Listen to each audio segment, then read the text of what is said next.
তৎকালীন সরকার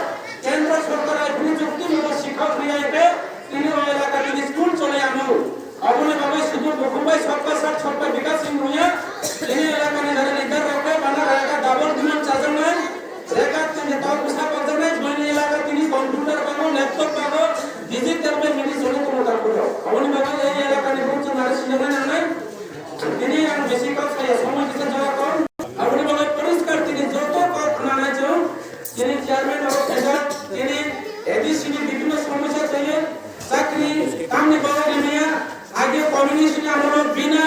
without permission state government order সারা চাকরি নেব তিনি যে জিনিস সরকার পাইয়ে রাজ্য সরকার রাং নিয়ে তৎকালীন কমিউনিস্ট রাং নিয়ে তিনি এবিসিডি যত রাং তুমি ডেভেলপমেন্ট খামিয়া কর্মচারী ক্ষেত্রে রাং মার্কা বড় ত্রুটি তাকে ফুলক্লাস রেগুলার রেগুলার না থাকে অবনি লয় এবিসি এই বিশ্ব কেন্দ্র যিনি চেয়ারম্যান সাইকেল ने এবং ওই এলাকা যিনি তিনটা সারা ওরা অনেক অপেক্ষা করে যিনি বাবাকা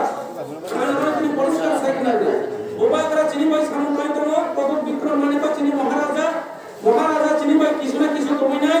এবং যিনি বিজয় রাঘবল যিনি বিক্রম মহানি প্রেসিডেন্ট সিলাই তিনটা বিধানসভা সিট করে থাকা যিনি বাবাকার নেতৃত্বে আরো 4-5টা বিধানসভা সিট বাড়ে নাই এদেশে অধিক ক্ষমতা পায় নাই আগামী 3 তারিখ যিনি দিল্লি সরকার দিল্লি অমিত শাহ তিনি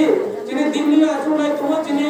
যে কনস্টিটিউশন সেলিউশন এবং 125 অ্যামেন্ডমেন্ট বিল মানকাইকে তিনি ল্যান্ড রেভিনিউ থেকে শুরু করে তিনি অধিকার মাননায় এবং এদেশে আরো ক্ষমতা